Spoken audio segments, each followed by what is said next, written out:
الحمدللہ رب العالمین والصلاة والسلام علی سید الانبیاء والمرسلین اللہم صلی علی سیدنا و مولانا محمد وعلی آلہ واصحابہ وبارک وسلم وصلی علیہ۔ دنیا کے تمام دیکھنے والوں کو، تمام چاہنے والوں کو، تمام پیار کرنے والوں کو، اور جہاں جہاں تک اس وقت میری آواز کو سنا اور مجھے دیکھا جا رہا ہے، جنید اقبال کی جانب سے انتہائی محبت کے ساتھ السلام علیکم۔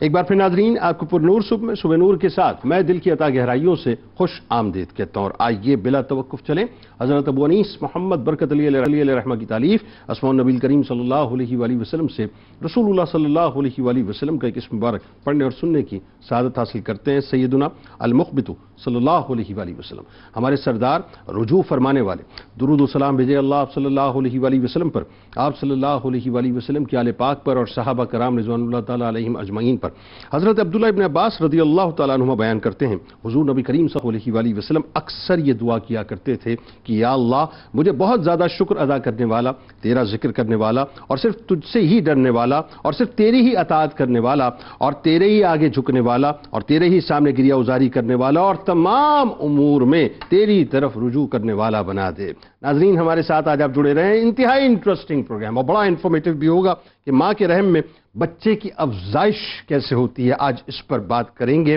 یعنی اتنا شاہکار ناظرین، آپ دیکھیے نظام اللہ تبارک و تعالیٰ نے ترتیب دیا ہے کہ وہ عقل سے مکمل طور پہ ماورا ہے کہ رحم مادر میں انسانی جسم کی حیاتیاتی تشکیل کا پورا ڈیو پروسیس سورہ مومنین کی ابتدائی آیات میں ناظرین، یعنی مٹی سے لے کر پانی کی ایک بوند اور پانی کی ایک بوند سے لے کر انسانی شکل میں فنشڈ پروڈکٹ تک، یعنی قدم قدم پر رب کی ربوبیت اور اس کی تخلیق کی ایک عظیم ترین شاہکاری نظر آتی ہے کہ ہر جگہ حسن نظم ہے، حسن ترتیب کی آئینہ داری ہے کہ ہر کام اور مرحلے کے لیے ناظرین مخصوص مدت ہے اور طریقہ کار متعین ہے کہ ایک مرحلے کے جملہ تقاضے خود بخود پورے ہوتے چلے جا رہے ہیں۔ جو کام انسان کے جسم میں ناظرین یعنی جسمانی پیکر کے بعد لیا جانا ہے، یعنی جب وہ وجود پورا باقاعدہ تشکیل پا جائے گا، اس کی تمام تر ضرورتیں اللہ تبارک و تعالیٰ رحم مادر میں پوری کر رہا ہے کہ ہر مرحلے پر نہ صرف ان ضرورتوں کی کفالت ہو رہی ہے بلکہ باہر طور ان کی حفاظت نگہداشت کے لیے بھی تمام تر انتظامات ساتھ ساتھ ہو رہے ہیں۔ کمال بات یہ ہے ناظرین کہ اللہ رب العزت کی شان خلاقیت کا نظارہ اس سے بڑھ کر اور کیا ہوگا کہ مکمل انسان کے لیے مطلوبہ تمام صلاحیتوں کا جوہر ایک نطفے کے اندر اللہ تبارک و تعالیٰ پیدا کر دیا کرتا ہے، پھر اس کے خواص و آثار اور علامات کو اپنے اپنے مقررہ اوقات پر پورا کر کے ظاہر کیا جاتا ہے۔ یعنی کس طرح انسانی وجود نطفے سے باقاعدہ خلق کے مرتبے پر جا پہنچتا ہے۔ جب بچہ ناظرین رحم مادر میں اپنی تشکیلی اور تکوینی مراحل میں 3 پردوں میں طے کرتا ہے اسے، جس کا ذکر ناظرین سورہ زمر میں ملتا ہے، جسے اللہ تبارک و تعالیٰ نے بہت ہی خوبصورتی کے ساتھ بیان کیا اور اسے 3 ویلز آف ڈارکنس سے بھی تعبیر کیا جاتا ہے۔ آج جا کر ناظرین سائنس ان پردوں کی حقیقت کو باقاعدہ تلاش کر چکی، جس کی روح سے اس امر کی تصدیق ہوتی ہے کہ واقعی بطن مادر میں بچے کے یہ ارتقائی مرحلے 3 پردوں میں تکمیل پذیر ہوتے ہیں، اور باری تعالیٰ کا نظام ربوبیت کس شان سے ایکٹیو رہتا ہے کہ بچے کی نشوونما، بلکہ یوں کہیے کہ اس کی نرشمنٹ اور اس کی جتنا بھی یوں کہیے کہ اس کی تکمیل کے جو مراحل ہیں، اللہ تبارک و تعالیٰ ایسا لگتا ہے کہ قدرت کو باقاعدہ منتخب کیا ہوا ہے کہ اس کو اس ڈیو پروسیس کو پورا چیک کرتی رہے اور ایک ایک ضرورت کو جو ہے اس کی پورا کرتی رہے۔ یعنی آپ دیکھیں کہ ماں کو پیش آنے والی جسمانی صدمات اور ضربات وغیرہ کے ناظرین اثر سے بالعموم اس کی حفاظت بھی کی جاتی ہے تاکہ اسے کسی قسم کی چوٹ نہ لگے۔ اب ذرا توجہ رکھیں، خاص طور پہ جو مائیں ہیں وہ میری بات کو اس وقت بہت اچھے طریقے سے ریلیٹ کر پائیں گی۔ یعنی رحم مادر میں اس کے مناسب حال کی جو ہے وہ ضرورت کو پورا کرنے کے لیے یوں کہہ لیجئے کہ اپنا نقل و حرکت کے تحت جو ہے اس کا باقاعدہ انتظام کیا جاتا ہے، اور کسی قسم کی موومنٹ میں جو ہے وہ کمی نہ آئے یا ڈسٹربنس نہ آئے، قدرت اس کا باقاعدہ اہتمام کرتی ہے۔ طبی ضروریات کے مطابق رحم مادر کے اندر بچے کو مطلوبہ حرارت یعنی جو ٹیمپریچر ہوتا ہے وہ بھی مہیا کیا جاتا ہے۔ ماں کے خون میں سے ناظرین جو مواد بچے کے لیے مفید ہوتا ہے، ضروری ہوتا ہے، اسے خود بخود میسر آ جاتا ہے، اور جو مواد مضر صحت ہوتا ہے، نقصان دہ ہوتا ہے، وہ خود بخود ضائع ہو جاتا ہے۔ سوچنے کی بات یہ ناظرین کہ ایک خلاق عالم، ایک قادر مطلق کی باقاعدہ منصوبہ بندی کے بغیر ناظرین یہ بات ممکن ہی نہ تھی۔ یعنی یہ سوچ لیجئے اور سمجھ لیجئے اس بات کو کہ اللہ تبارک و تعالیٰ نے اپنی شان کا باقاعدہ اظہار ماں کے پیٹ کے اندر اس انداز سے فرمایا ہے کہ یہ ترتیب اللہ ہی کی دی ہوئی ہے، اس کے علاوہ کوئی اور ہو ہی نہیں سکتا۔ رب کریم کی شان پروردگار پروردگاری دیکھیے ناظرین کہ اس کے ہر مرحلے کے لیے ایک خاص مدت باقاعدہ مقرر کی جاتی ہے، اور اندازہ کیجئے کہ تدریجاً پھر وہ بچہ جو ہے ارتقائی مراحل سے گزرتا رہتا ہے، یعنی وہ ایمبریو یکے بعد دیگرے مختلف مرحلوں اور حالتوں میں منتقل ہوتا رہتا ہے، اس کی حالت میں ہفتہ وار تبدیلیاں آتی رہتی ہے، اس کے اعضاء تخلیقی اور تکوینی عمل سے باقاعدہ جو گزرتے رہتے ہیں، حتیٰ کہ 6 ہفتے کے بعد بچے کی سی شکل دکھائی دینے لگتی ہے جسے آج سائنس پروف کرتی ہے۔ ناظرین اب اندازہ کیجئے، پھر ظاہر اللہ تعالیٰ وہ کلیم کرتا ہے قرآن میں، اور اب اس پر گفتگو کریں گے کہ ایک پہلے اسکیلیٹن کی شکل آتی ہے، پھر اس کے بعد جو ہے باقاعدہ گوشت پوست آ جایا کرتا ہے، اور اللہ تبارک و تعالیٰ جو ہے واضح طور پہ فرماتا ہے کہ وہ تمہیں ماؤں کے رحموں کے اندر ہی جسمانی شکل و صورت اور انداز ساخت عطا کر دیتا ہے، اور پھر انسان کو لقد خلقنا الانسان فی احسن تقویم کی اعلیٰ ترین مدارج پہ فائز کر دیتا ہے کہ بے شک ہم نے اس انسان کو اعتدال اور توازن والی ساخت میں پیدا کیا، کہ یقیناً وہ اللہ تبارک و تعالیٰ کی شان کے ساتھ جو ہے ماں کے پیٹ میں جلوہ گر ہوتا ہے۔ ذرا سوچئے ناظرین کہ انسان کتنا بے عقل ہے، یا یوں کہیے کہ کم علم ہے، کہ اللہ تعالیٰ نے اپنی شان کو باقاعدہ ماں کے پیٹ میں اس انداز سے واضح کر دیا کہ ایک قطرے کی انسان کی حیثیت ہوتی ہے، لیکن قطرے سے لے کر اللہ تبارک و تعالیٰ جس وقت بچے کی ولادت ہوتی ہے، آپ کو ایسا لگتا ہے کہ صاحب کے یعنی ایک وقت میں پوری دنیا میں آپ سوچئے کروڑوں کی تعداد میں مائیں ہوتی ہیں جو یقیناً بچوں کو جنا کرتی ہیں، لیکن وہی بات ہے کہ اللہ تبارک و تعالیٰ نے ہر ایک کے لیے وہی ڈیو پروسیس رکھا ہے۔ آغاز کرتے ہیں۔ ہمارے ساتھ اس وقت 3 شخصیات موجود ہیں، یقیناً کسی تعارف کے محتاج شخصیت، آپ اسسٹنٹ پروفیسر جامعہ کراچی ہیں، ممتاز اسکالر ہیں، جناب ڈاکٹر سید محبوب بخاری صاحب تشریف فرمائیں۔ دوسری شخصیت ہمارے ساتھ اسلامی نظریاتی کونسل کے ممبر ہیں، ممتاز اسکالر ہیں، جناب ڈاکٹر عمیر محمود صدیقی صاحب تشریف فرمائیں۔ تیسری شخصیت ہمارے ساتھ موجود ہیں، معروف ڈاکٹر ہیں ڈاکٹر محمد شاہد صاحب، آپ اینڈو کرینالوجسٹ ہیں اور آپ ساتھ ساتھ professor of medicine and consultant ہیں۔ آپ کو بھی میں خوش آمدید کہتا ہوں، تینوں احباب کو السلام علیکم اور خوش آمدید۔ خاص طور پہ آپ کو خوش آمدید، آپ پہلی مرتبہ تشریف لائیں۔ اچھا جی، آغاز کرتے ہیں۔ سب سے پہلے تو ڈاکٹر صاحب یہ بتائیے، میرا خیال ہے جو بیسک بات اور تمام دیکھنے والے سننے والے سمجھنا چاہیں گے، کیا ہی شان ہے میرے رب کی، اللہ تبارک و تعالیٰ نے جو قرآن پاک میں کئی ایک مقامات پر انسان کا تعارف کروایا، جس انسان کو اپنے اوپر بڑا ناز ہے، اسے ایک حقیر سے پانی کے قطرے سے جو ہے اس کا انٹروڈکشن کروایا۔ آغاز کی۔ سبحان اللہ۔ اللہ رب العزت نے قرآن کریم کی کتاب نازل فرمائی، اور یہ کتاب ہدایت ہے، اور اس میں اس بات کا اہتمام کیا گیا کہ انسان کو ہدایت کی راہ پر کیسے گامزن کیا جائے، کیسے اسے قائل کیا جائے کہ اللہ رب العزت واقعتاً خالق ہے، مالک ہے اور رب ہے جس کی عبادت کی جانی چاہیے۔ اسی کتاب ہدایت کے لیے جس میتھڈالوجی کا استعمال اللہ رب العزت نے مختلف مواقع پر مختلف انداز میں کیا، اس میں سے ایک میتھڈالوجی یہ تھی کہ اسے اس پر کی گئی نعمتوں کو یاد کروایا جائے، اس پر کی گئی جو مختلف عنایتیں ہیں، فضل ہے، اس کو یاد دلایا جائے۔ اللہ رب العزت نے ارشاد فرمایا وَإِن تَعُدُّوا نِعْمَةَ اللَّهِ لَا تُحْصُوهَا، ہم نے تو تمہار اتنی نعمتیں نازل کی ہیں کہ تم ان کا شمار نہیں کر سکتے۔ اور پھر جب انسان کو براہ راست مخاطب کرنا تھا کہ اے انسان تم کیا تھے، تو فرمایا اَيَحْسَبُ الْإِنسَانُ أَن يُتْرَكَ سُدًى، کہ یہ جو غرور، فخر، تکبر کے اندر گھومتا پھرتا انسان ہے، جسے کہیں اپنی دولت پر، کہیں اپنے علم پر، کہیں اپنی خوبصورتی پر، کہیں اپنی طاقت پر غرور ہے، یہ جان رکھے کہ وہ انسان ایسا ہے جسے ہم نے تخلیق کیا ہے اور ہم اسے مہمل نہیں چھوڑ دیں گے، یعنی اس کے لیے ہدایت کریں گے۔ پھر فرمایا کہ یہ انسان کون ہے؟ فرمایا کہ هل اتى على الانسان حين من الدهر، کیا انسان یہ وہی نہیں جس پر ایک زمانہ گزرا ہے، لم يكن شيئا مذکورا، کہ وہ تو کچھ تھا ہی نہیں۔ پھر فرمایا یا ایھا الانسان ما غرک بربک الکریم، تمہیں کس نے فریب اور دھوکے میں مبتلا کیا ہے۔ اور پھر جب یہ کلائمیکس لے کر آتے ہیں تو اللہ رب العزت فرماتے ہیں کہ فَلْيَنْظُرِ الْإِنسَانُ مِمَّا خُلِقَ، کہ اے انسان جو تو کبھی ادھر اور ادھر دیکھتا ہے، کبھی فلسفے کے دامن گیر ہوتا ہے، کبھی سائنس کا دامن گیر ہوتا ہے، کبھی دیومالائی کہانیوں کا یعنی دامن گیر ہوتے ہو، تم ذرا غور کرو، فَلْيَنْظُرِ الْإِنسَانُ، پس تمہیں چاہیے کہ تم غور کرو، ریفلیکٹ کرو، کنٹمپلیٹ کرو، ممن خلق، کہ تم کس چیز سے پیدا کیے گئے، خلق من ماء دافق، کہ تمہیں تو اللہ رب العزت نے پیدا کیا ہے متحرک مادے سے۔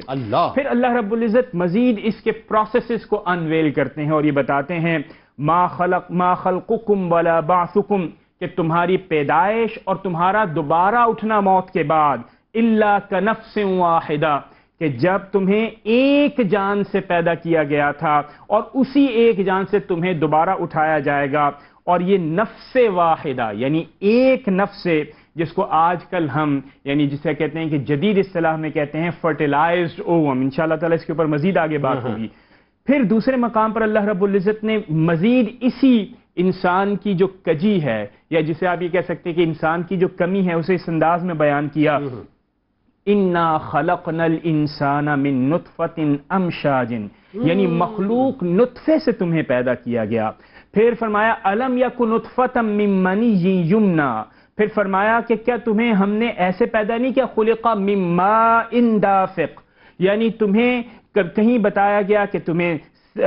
سپرمیٹک لیکوڈ سے پیدا کیا گیا، کہیں تمہیں بتایا گیا کہ مخلوق نطفے سے پیدا کیا گیا۔ مختلف اصطلاحات اللہ رب العزت نے استعمال کر کے اس کو بتایا کہ تم یہ تھے بلکہ کچھ نہ تھے، پھر جب تم ہوئے تو ایک جا ہوئے، پھر ایک جا ہوئے تو تم پھر محض ایک غلیظ خون کے قطرہ تھا، اور گندا پانی بھی تھا۔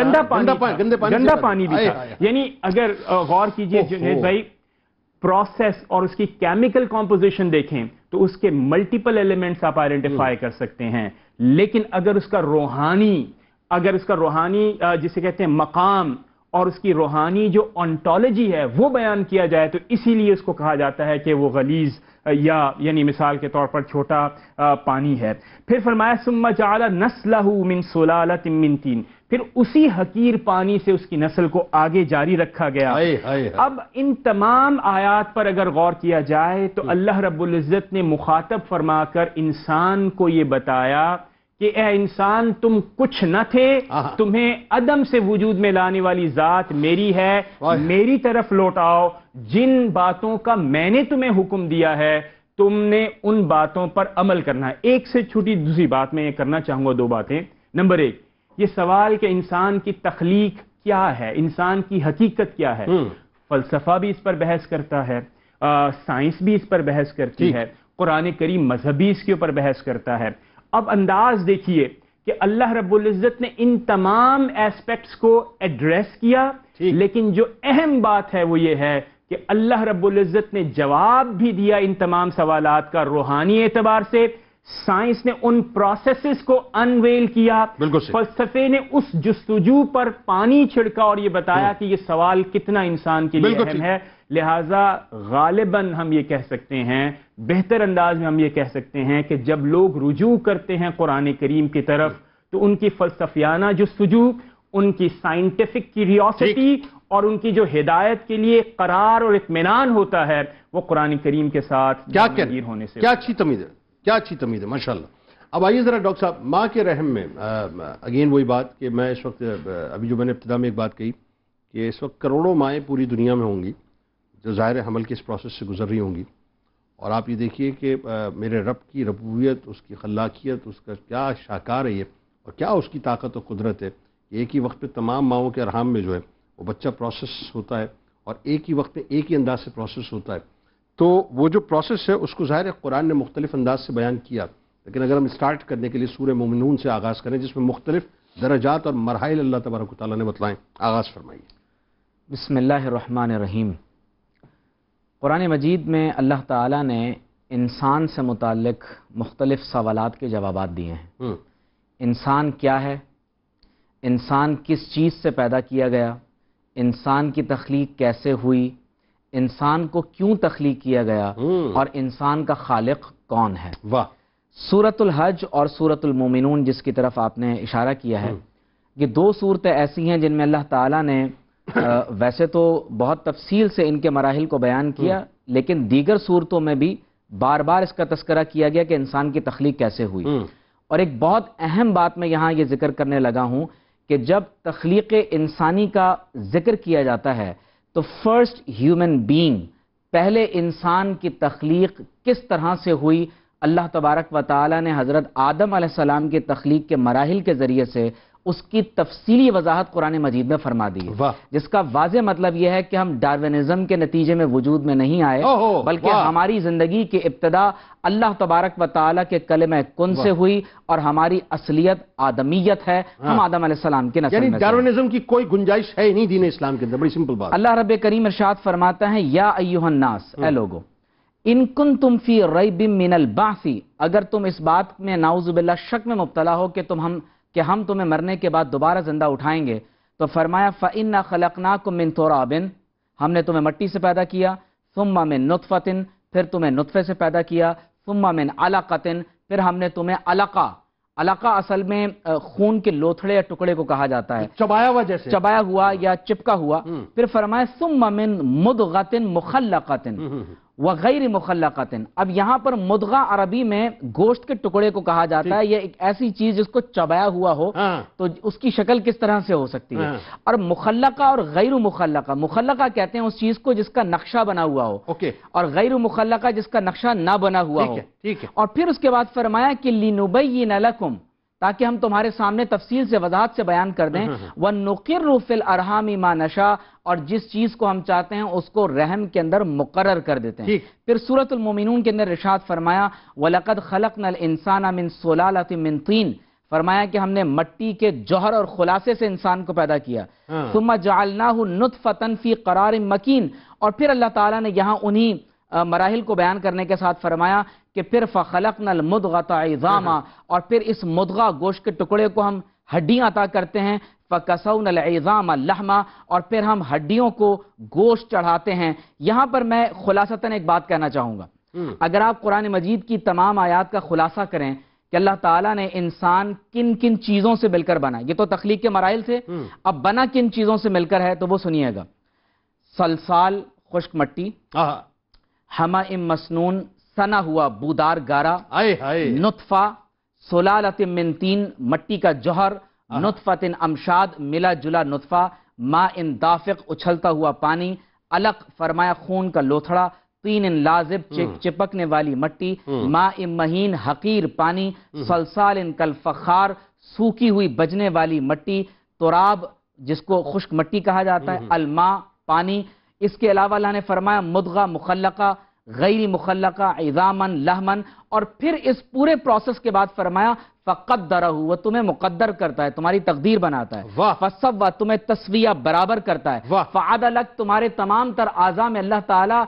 عدل پیدا کرتے ہوئے ان کو برابر برابر بناتا ہے، اور پھر فرمایا رکبک، اور پھر تمہاری ترکیب کرتا ہے۔ اور بڑی خوبصورت آیت ہے، فرمایا من ای شیء خلق، انسان کو چاہیے کہ غور کرے ہم نے کس چیز سے بنایا، من نطفۃ خلقہ فقدرہ ثم السبیل یسرہ، پھر فرمایا الذی خلقک فسواک فعدلک فی ای صورت ما شاء رکبک، جب بچہ ماں کے پیٹ میں ہوتا ہے تو وہ مصور پھر اس کی تصویر بناتا ہے، اور پھر اللہ رب کریم نے قرآن مجید میں بہت سے مقامات پر بہت تفصیل بیان کی ہے، من حمأ مسنون، فرمایا من نطفہ، من سلالۃ من طین، پھر فرمایا من سلسال کالفخار، من نطفۃ امشاج، من طین لازب، من ماء مہین، من ماء دافق، اور پھر اللہ فرماتا ہے کہ انی خالق بشرا من طین اور من نطفۃ تمنا۔ یہ تمام تر اگر ہم آیات مبارکہ کو ہم غور سے دیکھیں تو معلوم یہ ہوتا ہے، میں یہاں پر پروفیسر کیتھ مور کا ایک جملہ بیان کرنا چاہتا ہوں،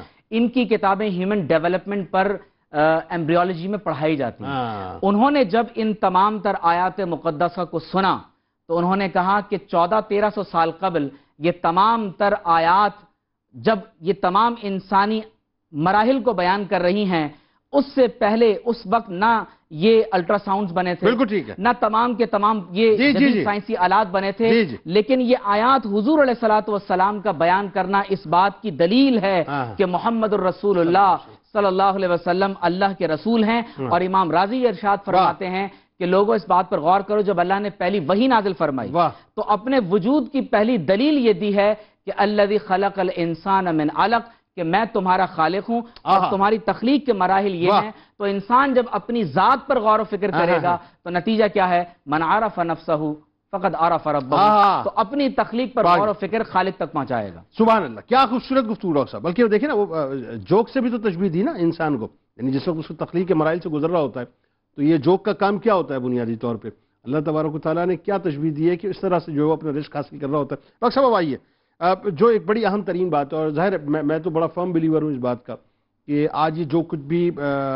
سائنس انویل کر رہی ہے بنیادی طور پہ، یہ سائنس انویل نہیں کر رہی ہے، ایکچولی یہ رب کی ربوبیت اور اس کی خلاقیت اور اس کی شان کبریائی جو ہے بنیادی طور پہ اس کے آگے ہاتھ جوڑے ہوئے کھڑی ہوئی ہے اور اس کو جو ہے وہ ڈسکور کر رہی ہے۔ تو قرآن پاک ماں کے رحم میں انسانی تخلیق کو جس ترتیب سے بیان کرتا ہے، اگر میں آپ سے یہ پوچھوں کہ ایمبریولوجی میں سائنس کیا اس بات کو اسی انداز سے دیکھتی ہے یا مختلف انداز سے دیکھتی ہے، یا ہاتھ جوڑے کھڑی ہوئی؟ بتائیے ذرا۔ اس میں ہاتھ جوڑے کھڑی ہے، بالکل بالکل ایسی بات ہے، کیونکہ جب میڈیکل اسٹوڈنٹس ہوتے ہیں فرسٹ ایئر سیکنڈ ایئر میں، انیٹمی میں ایمبریولوجی کا ایک سیکشن ہے جو پڑھاتے ہیں کہ ایمبریو کس طرح بنتا ہے، اور پھر جب ڈاکٹر بن جاتے ہیں تو پھر اس کو کلینکل پریکٹس میں آپ دیکھتے ہیں کہ کیا کیا مراحل ہیں اور کس مرحلے پہ کیا مسئلہ ہو سکتا ہے۔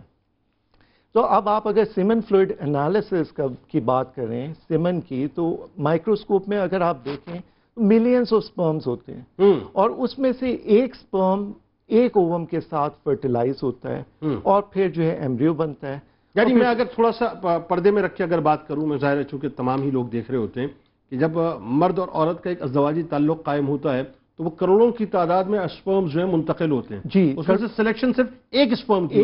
کی، اللہ اکبر، اور ایک اووم جو ہے وہ فرٹیلائز ہوتا ہے، اور وہ بھی ایک خاص جگہ پہ، اور پھر وہ یوٹرس کے اندر آ کے اس کی ڈیولپمنٹ ہوتی ہے۔ اللہ اکبر۔ سو یہ جرمنل فیز ہوتا ہے، جرمنل سٹیج ہوتی ہے کہ جو کہ پہلے 2 ہفتوں میں ہوتی ہے، اور پھر اس کے بعد نیکسٹ 3 to 8 ویکس ایمبریو کی ڈیولپمنٹ ہوتی ہے، جیسے کہ آپ نے بتایا تھا شروع میں۔ اب یہ جو ایمبریو کی ڈیولپمنٹ ہے، اس میں برین ڈیولپمنٹ بھی ہوتی ہے، مڈ برین، ہائنڈ برین، یہ اور فور برین، یہ ڈیولپمنٹ ہوتی ہے، اور پھر 9ویں ہفتے سے یہ جو ایمبریو کا فیز ہے اس کے بھی مختلف سٹیجز ہیں جو کہ ہم بعد میں بات کریں گے۔ اچھا، یہاں قطع کلام کی معذرت، ایک فیز ہم مس کر گئے، اس کو بھی ذرا آپ ریکال کروائیے کہ جیسے اللہ تبارک و تعالیٰ 120 دنوں میں باقاعدہ روح پھونک دیتا ہے جسم کے اندر، تو یہ جو سائنس بھی اس بات کو کہتی ہے کہ 120 دنوں میں روح آ جاتی ہے۔ بالکل، اب آگے بڑھائیے بات۔ اب جو ہے ہم ویسے ٹرائمیسٹر وائز بھی اس کو ڈیوائڈ کرتے ہیں کہ فرسٹ ٹرائمیسٹر، سیکنڈ اور تھرڈ، جو کہ 12 ہفتے پہ محیط ہوتا ہے۔ انیشلی جو 12 ہفتے ہیں وہ بہت امپورٹنٹ ہے، جس کے اندر جو ہے وہ جرمنل فیز ہوتا ہے، پھر ایمبریو کا فیز ہوتا ہے، 120 دن، ہاں جی، اور پھر تھرڈ فیز جو ہوتا ہے وہ فیٹس کی ڈیولپمنٹ ہوتی ہے۔ اب جو میڈیکل سائنس ہے، الٹرا ساؤنڈز آئے ہیں، فیٹو میٹرنل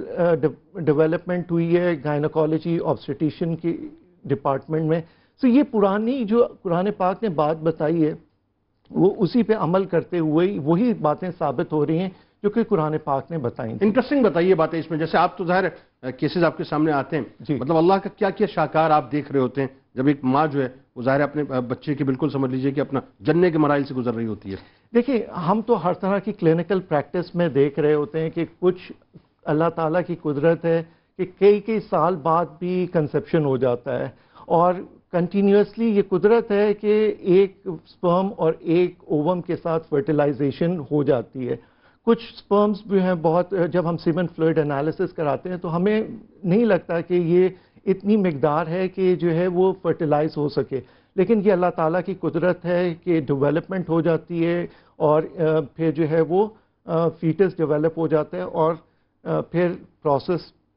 پورا ہو جاتا ہے۔ اچھا، ایک بات ذرا یہ بتائیے ڈاکٹر صاحب جو بڑی اہم ترین ہے کہ ایک اسپرم ایک اووم کے ذریعے ظاہر ہے مطلب یہ پورے انڈے کی شکل بن کے، پھر جن کے یہاں مثال کے طور پر کبھی کبھی ایسا ہوتا ہے کہ اپنا وہ 2 بچے بھی ایک ساتھ پیدا ہو جاتے ہیں، 3 بھی ہو جاتے ہیں، بہت سی جگہوں پہ 7 اور 8 9 بچے بھی ہوئے ہیں ایک وقت میں، تو یہ کیا شکل ہوتی ہے پھر؟ اس میں یہ ہوتا ہے کہ کچھ جینیٹک فیکٹرز ہوتے ہیں، جینز ہوتے ہیں، کچھ خاندانوں کے اندر ایسا چل رہا ہوتا ہے کہ ٹرپلیٹس یا 2 بچے، اس میں 2 پھر اوونز اور 2 جو سپرمز ہیں وہ فرٹیلائز ہوتے ہیں، اور وہی جو ہے پھر یوٹرس کے اندر پلاسنٹا ڈیولپ ہوتا ہے الگ الگ، اور پھر جو ہے وہ ان کی برتھ ہوتی ہے۔ بالکل ٹھیک ہے، وہ ہے نا کہ جی پھیلائے ہوئے گوشائے دامان تجسس سائنس محمد کا پتہ پوچھ رہی ہے۔ صلی اللہ علیہ وآلہ وسلم۔ ناظرین کرام ہمارے ساتھ جڑے رہیے، لوٹ کے آپ کو بتلاتے ہیں، اور اب ضرور انٹرسٹنگ بات ہوگی کہ اللہ تبارک و تعالیٰ نے 3 پردوں کا ذکر کیا ہے ماں کے پیٹ میں۔ ان 3 پردوں سے مراد کیا ہے؟ جس کے اندر بچہ رہتا ہے۔ آپ دیکھیے صاحب، مطلب اس کی پروٹیکشن ہو، اس کی نرشمنٹ ہو، یعنی وہ پورا جو ایک پروسیس ہے اللہ تبارک و تعالیٰ نے وہ لیئر در لیئر رکھا ہے، لیکن کیا کمال مطلب ایک نظام ہے، اس پہ گفتگو کرتے ہیں۔ درود پاک سرکار کی بارگاہ میں، ان کی آل کی بارگاہ میں پیش کی۔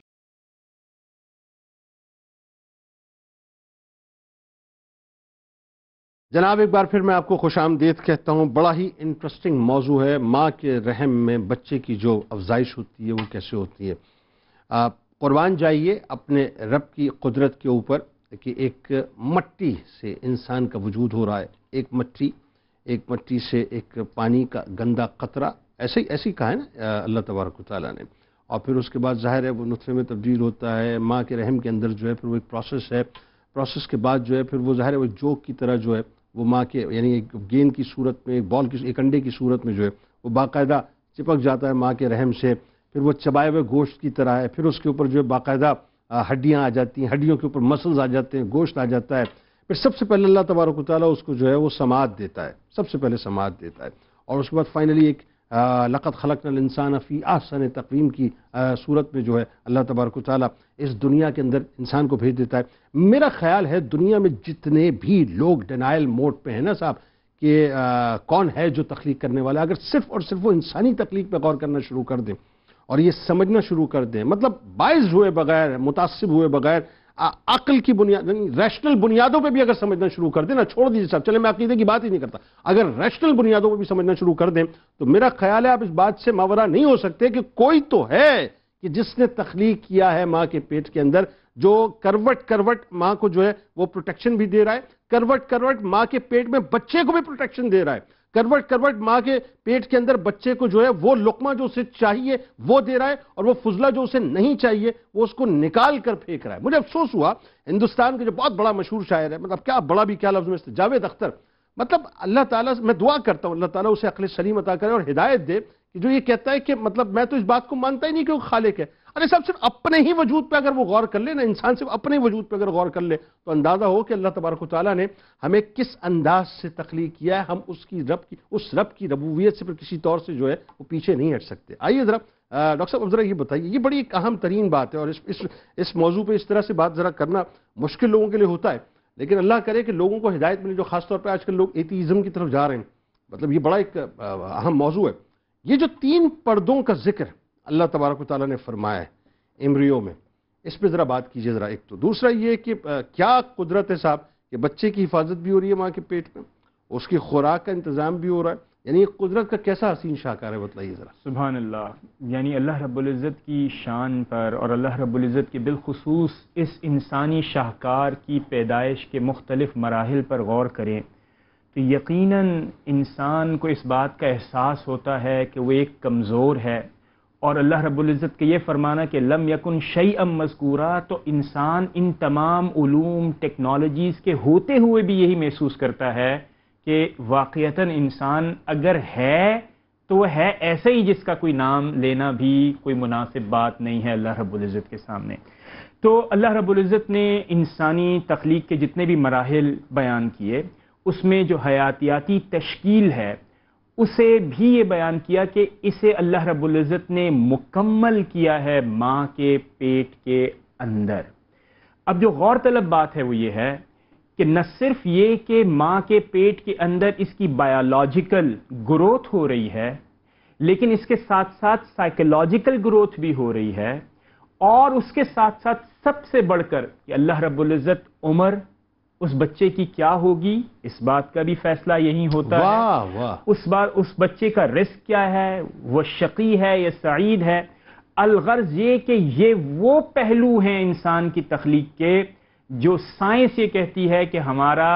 ایریا آف انویسٹیگیشن نہیں ہے، لیکن اس کے باوجود بھی آپ دیکھیے کہ انسان کے لیے یہ بہت ہی دلچسپی کے اور جستجو سے بھرے ہوئے ایریاز ہیں جن کے اوپر غور کرنا چاہیے۔ اللہ رب العزت نے سورہ زمر میں ارشاد فرمایا یخلقکم فی بطون امہاتکم، کہ اے انسان جو تم ادھر ادھر گھوم رہے ہو علم اور دولت کے ناز کے اوپر، یہ جان رکھو کہ تمہیں تمہاری ماؤں کے پیٹوں میں ہم نے پیدا کیا ہے اور مختلف مراحل سے گزارا ہے، خلقا من بعد خلق،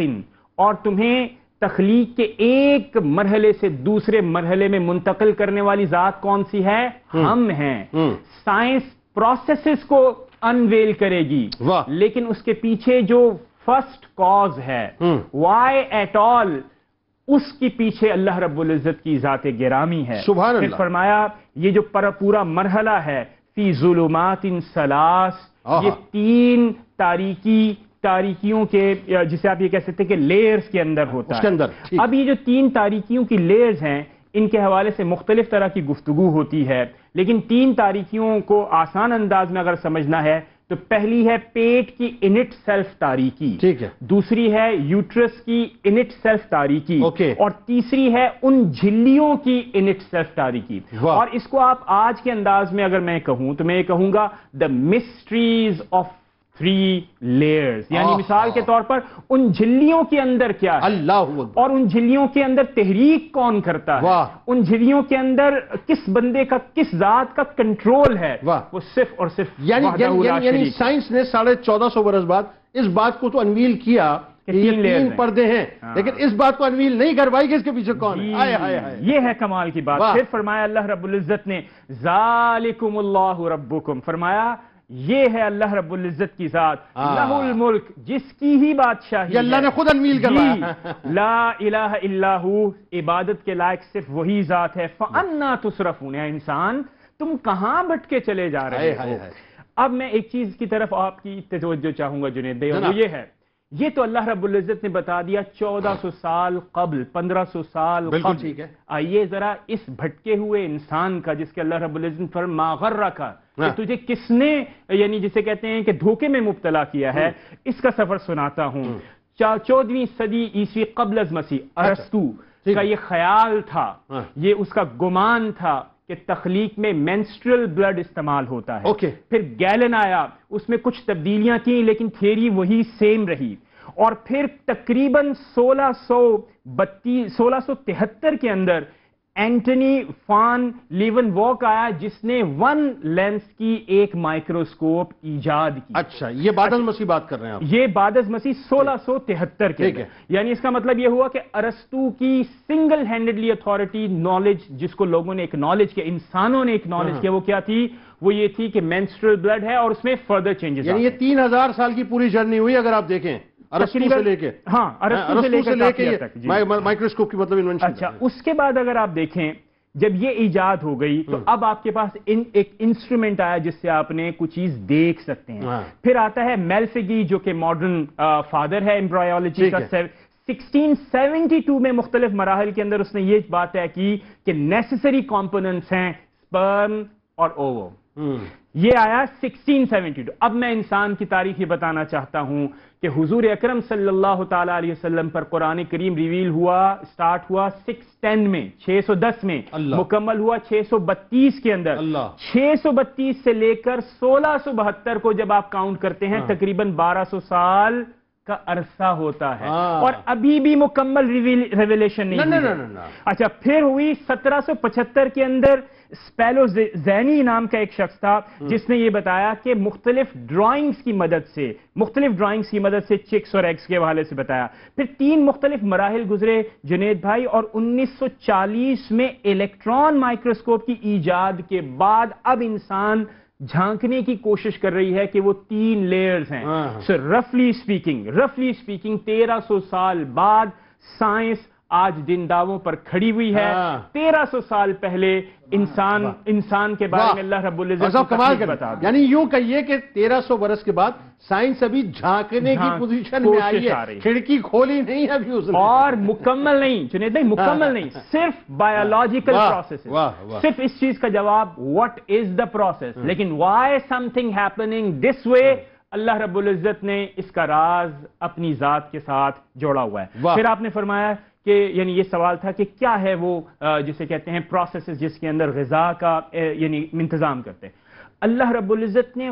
ماں کے خون ہی سے وہ جو فلٹر لگایا، آپ دیکھیں that is some thing new, مطلب کہ بلڈ کے اندر فلٹر لگنا، ریئلی امیزنگ. ہاں مطلب بلڈ کے اندر یہ فلٹر لگنا کہ what is good and what is bad, وہ فلٹر جو ہے وہ بلڈ جو ہے سرکولیٹ ہوتا ہے بچے کے اندر کہ کیا چیز اس کے لیے مفید ہے اور کیا ویسٹ ہیں وہ باہر نکل جاتے ہیں. یعنی یہ فلٹریشن پلانٹ ماں کے رحم کے اندر اللہ تعالیٰ نے لگا. کیا کمال ہے، کیا کمال. پھر فرمایا کہ جیسے غذا کا انتظام وہ وہاں پر ہو رہا ہے، حفاظت، یعنی شاک آبزرور جسے کہتے ہیں کہ ایک جگہ ہے جہاں پر بچے کی پیدائش ہو رہی ہے. تیسری بات نقل و حرکت، آپ یہ دیکھیے کہ 2 مہینے 3 مہینے میں بیڈ سورز ہو جاتے ہیں جناب. اللہ رب العزت نے اسی کے اندر نقل و حرکت کا اتنا خوبصورت انتظام کیا ہوا ہے کہ بچہ جانتا. پھر ٹیمپریچر کنٹرول، سردی ہے، گرمی ہے، موسم کے اندر تبدیلی ہے، بچے کو ٹیمپریچر وہی ملتا ہے جو اسے چاہیے. واہ واہ واہ. تو اللہ رب العزت کی جتنی شان بیان سبحان اللہ کی جائے اور انسان بالآخر اس نتیجے پر پہنچتا ہے. اور میں تو یہ کہتا ہوں انسان کو اس بات کا اقرار کرنا چاہیے اور انسان کچھ نہیں ہے، محض اپنے منہ سے بننے والا. بھائی کمال ڈاکٹر صاحب، کمال کر دیا. واہ واہ ماشاءاللہ. آئیے جی اب آئیے ایک اور پہلو پہ ڈاکٹر صاحب بات کرتے ہیں. آج تو 3 ڈاکٹرز ماشاءاللہ ہمارے پاس ہیں، 2 باطن کے ڈاکٹر ہیں اور 1 ظاہر و باطن کے ڈاکٹر ہیں کیونکہ باطن سے آپ کا بھی تعلق ہے. اچھا اب بات یہ جو بڑی امپورٹنٹ بات ہے ڈاکٹر صاحب وہ یہ کہ ماں کے پیٹ میں ظاہر جو بچہ ترتیب پاتا ہے 120 دنوں میں، یہ جو روح پھونکنے کی بات ہوتی ہے، روح بنیادی طور پہ ایک ایسا سبجیکٹ ہے جس پر ویسٹرن ورلڈ نے بہت زیادہ کام کرنے کی کوشش کی، لیکن الٹیمیٹ یہ ہے کہ انہوں نے اپنے سارے ویپنز ڈال دیے کہ جی وی کانٹ ڈو اٹ، مطلب ہم نہیں کر سکتے، کچھ نہیں کر سکتے، وہ نہیں پہنچے. ایک تو یہ بتائیے کہ روح بنیادی طور پہ کیا ہے، کہاں سے آئی، کہاں ہے، کہاں جائے گی، ایک بات. دوسرا یہ کہ جسم سے جو اس کا کنیکشن ہے، اس کی کنیکٹیوٹی ہے، وہ کیا ہے؟ جنید بھائی، یہود نے یہ سوال رسول اللہ صلی اللہ علیہ وآلہ وسلم سے جب کیا تو قرآن مجید میں اللہ تعالیٰ نے اس کو یوں بیان کیا ہے کہ یسألونک عن الروح، کہ یا رسول اللہ صلی اللہ علیہ وآلہ وسلم یہ آپ سے روح کے بارے میں سوال کرتے ہیں. قل الروح من امر ربک، امر ربی، آپ فرما دیجئے کہ جو روح ہے وہ اللہ تبارک و تعالیٰ کا امر ہے. وما اوتیتم من العلم الا قلیلا، اور تمہیں اس کا علم نہیں دیا گیا مگر بہت تھوڑا. اب ظاہر ہے کہ جدید سائنس تو بیس کرتی ہے ریشنلائزیشن پہ یا ایمپیریکل ایویڈنسز پہ یا ان دونوں میں کو ملا کر ایک سائنسی منہج پر. اب روح ایک ایسی چیز ہے جو نہ حواس میں آ سکتی ہے نہ عقل میں آتی ہے، نہ قیاس میں آ سکتی ہے. ہاں اتنا ضرور ہے کہ اگر آپ کو دروازے پر دستک سنائی دے رہی ہے تو اگرچہ معلوم نہیں کہ دروازے پر کون ہے، لیکن کسی کے ہونے کا علم ضرور ہو جاتا ہے کہ کوئی نہ کوئی چیز ضرور ہے جو انسان کے اس وجود سے نکل چکی ہے، جس کے بعد اب یہ انسان نہیں کہلاتا بلکہ میت اور مردہ کہلاتا ہے. بلکہ even sorry to cut you, وہ جو ایک باقاعدہ ریسرچ بھی ہوئی کہ ایک باکس میں ایک بندے کو رکھا بالکل آخری لمحات میں، اور جس وقت اس کے مطلب بالکل بستر مرگ پہ جب اس کی روح نکلی ہے تو ایک کریک آیا ہے صرف اس کے اوپر، لیکن ان کو پتہ نہیں چلا کہ کہاں سے روح گئی، کیا ہوا ہے. آپ یہ دیکھیے کہ ایک حدیث میں آپ علیہ الصلوۃ والسلام نے فرمایا الارواح جنود مجندہ، فرمایا کہ تمام روحیں اللہ تبارک و تعالیٰ کی بارگاہ میں جمع تھیں. دیکھیے کہ اللہ تعالیٰ نے ایک عالم بنایا ہے عالم دنیا، اس میں آج ہم موجود ہیں. ایک ہے عالم برزخ جو اس دنیا سے جانے کے بعد قیامت سے پہلے کا عالم ہے، ٹھیک ہے، اور ایک عالم ارواح ہے جو اس دنیا میں آنے سے پہلے روحوں کا مقام ہے جہاں پر تمام روحیں جمع ہوتی ہیں. اب غور طلب بات یہ ہے کہ حضور علیہ الصلوۃ والسلام نے فرمایا الارواح جنود مجندہ، تمام روحیں فوج در فوج اللہ کی بارگاہ میں جمع تھیں. فما تعارف منہا ائتلف، فرمایا جن روحوں کا تعارف عالم ارواح میں دنیا میں آنے سے پہلے ہو گیا، فرمایا وہ دنیا میں بھی ایک دوسرے سے ملاقات کرتے ہیں. یعنی ہماری یہ ملاقات وہاں ہوئی ہے نا ہم تینوں کی. وما تناکر منہا اختلاف، اور جن کی ملاقات وہاں نہیں ہوئی وہ دنیا میں بھی ایک دوسرے سے مختلف رہتے ہیں. اب ارواح کہاں سے آتی ہیں، کہاں جاتی ہیں؟ جو ابرار ہیں، اللہ کے نیک بندے ہیں، ان کی ارواح اعلیٰ علیین میں ہوتی ہیں، اور جو کفار ہیں ان کی ارواح سجیین میں ہوتی ہیں. اور بڑی غور طلب بات یہ ہے کہ احادیث میں یہ بات ذکر ہے کہ جب کوئی شخص اپنی جان اللہ کے راستے میں قربان کرتا ہے، شہید قرار پاتا ہے، اور شہادت کا مرتبہ یہ کوئی عام مرتبہ نہیں ہے، مرنا تو سب نے ہے، لیکن اللہ تعالیٰ کسی کو اپنی بارگاہ میں مرنے کی توفیق دے دیتا ہے، تو فرمایا اس کی روح اسی وقت اللہ کی بارگاہ میں حاضر کر دی جاتی ہے، اللہ اکبر، اور عرش کے مقام پر وہ اللہ کی بارگاہ میں حاضر ہو کر سجدہ ریز ہوتا ہے، کیونکہ شہید کا معنی ہی حاضر ہونے والا۔ تو وہ روح جو اللہ کی بارگاہ میں بدن اور روح سے کا تعلق جب منقطع فوراً اللہ کی بارگاہ میں سجدہ ریز ہو جائے اسے شہید کہتے ہیں۔ اور ارواح شہدائے احد کے بارے میں کہا گیا کہ جب ان کی ارواح اللہ کی بارگاہ میں حاضر ہوئیں تو اللہ نے اب انہیں سبز رنگ کے پرندوں کے پیٹوں میں رکھ دیا، وہ عرش کے نیچے اللہ کی بارگاہ میں اڑتے پھرتے ہیں، کبھی جنت کی نہروں پر اترتے ہیں۔ پھر آپ دیکھیے کہ اللہ تعالیٰ نے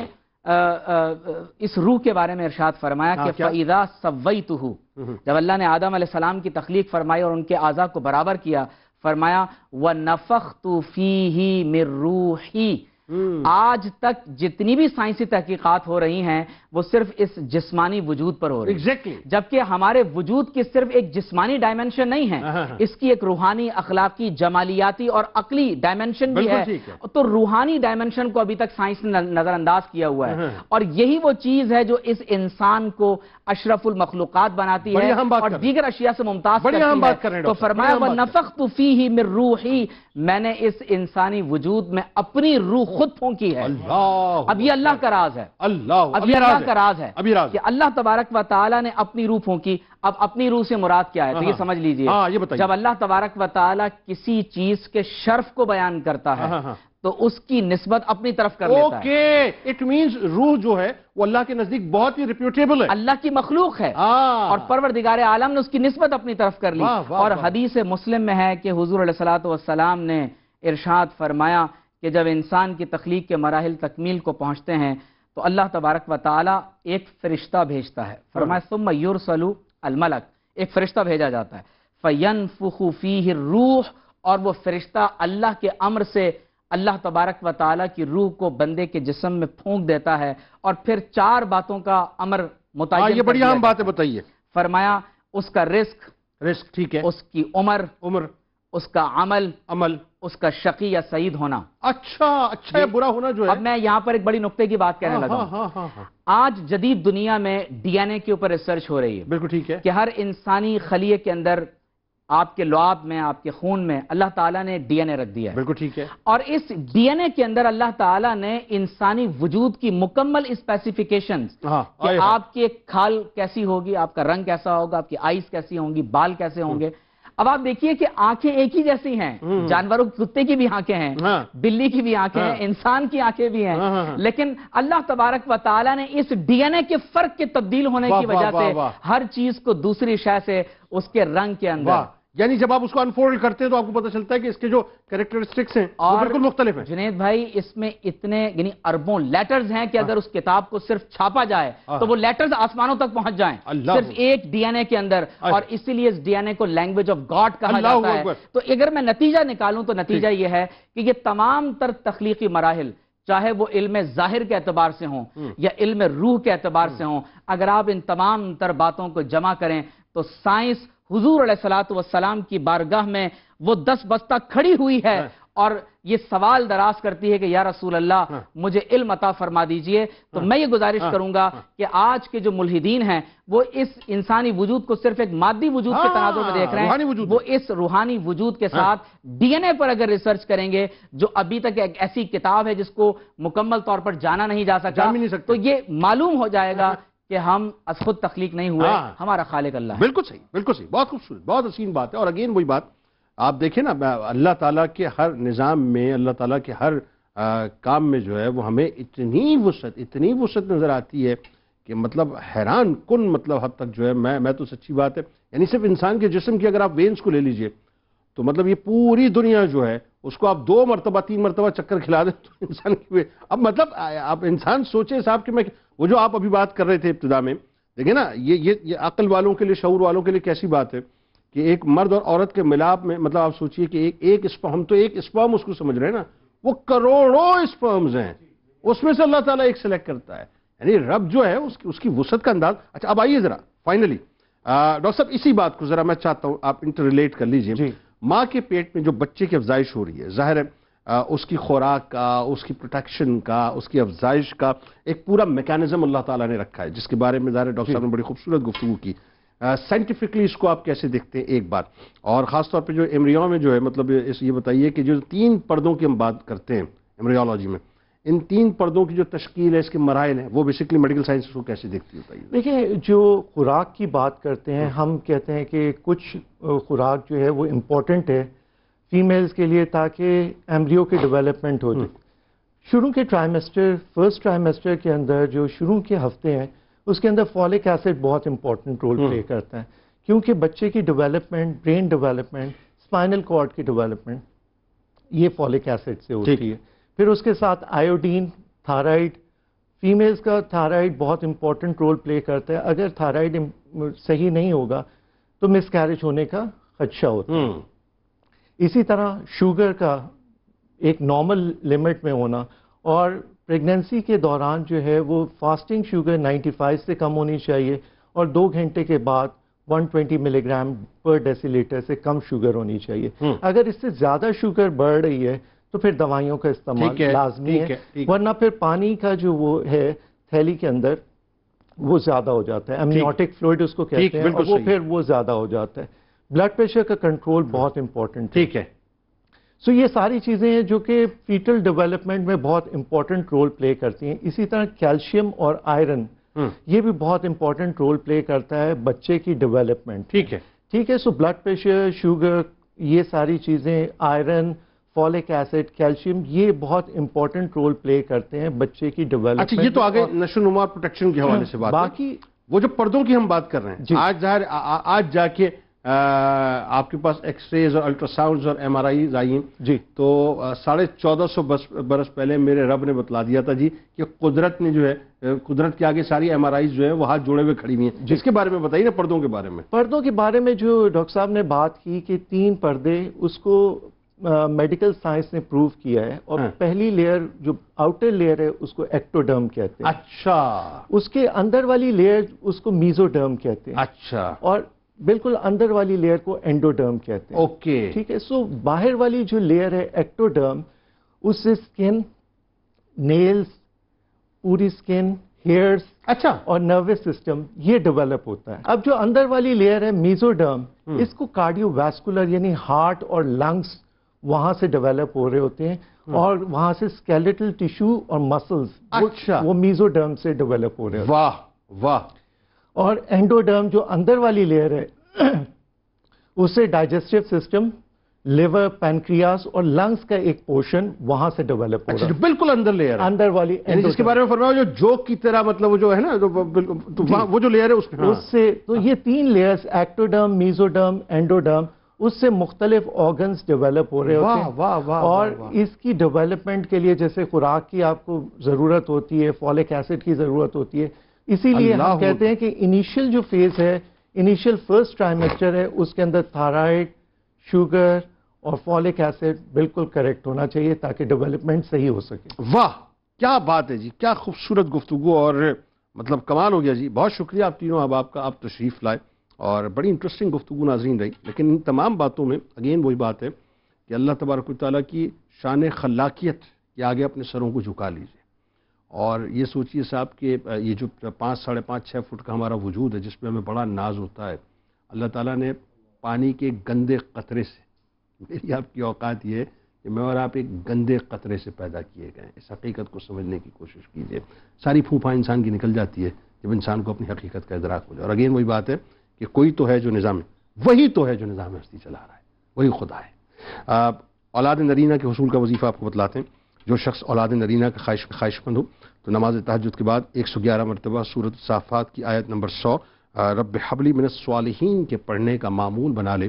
انشاءاللہ بہت جلد خوشخبری ملے گی. امام اعظم امام ابو حنیفہ رحمۃ اللہ علیہ کا قول مبارک ہے کہ والدین بچے کو جنم دیتے ہیں جبکہ استاد اسے علم و فضل کے خزانے سے مالا مال کرتا ہے، اور فرمایا جو علم کو دنیا کمانے کے لیے حاصل کرتا ہے، علم اس کے قلب میں جگہ نہیں پاتا. روزنامہ 92 نیوز میں آج مضمون ضرور پڑھی کہ رحم میں بچے کی افزائش کے حوالے سے. ایکس پہ ہمیں فالو کر لیجئے، فیس بک پیج کو لائک کر لیجئے، یوٹیوب چینل کو سبسکرائب کر کے بیل آئیکن کو ضرور کلک کر لیجئے گا. آپ وہاں موجود ہیں، ہم یہاں موجود. مل کے نعرہ، لیکن اس سے پہلے ذرا تجدید عہد وفا. لا یؤمن احدکم حتی اکون احب الیہ من والدہ وولدہ والناس اجمعین. اللہ تعالیٰ آپ کا، ہمارا، ہم سب کا، پاکستان کا، امت مسلمہ کا، اور خاص طور پہ غزہ کی پٹی والوں کے لیے ضرور دعا کیجئے کہ اللہ تعالیٰ ان کا حامی و ناصر. آمین.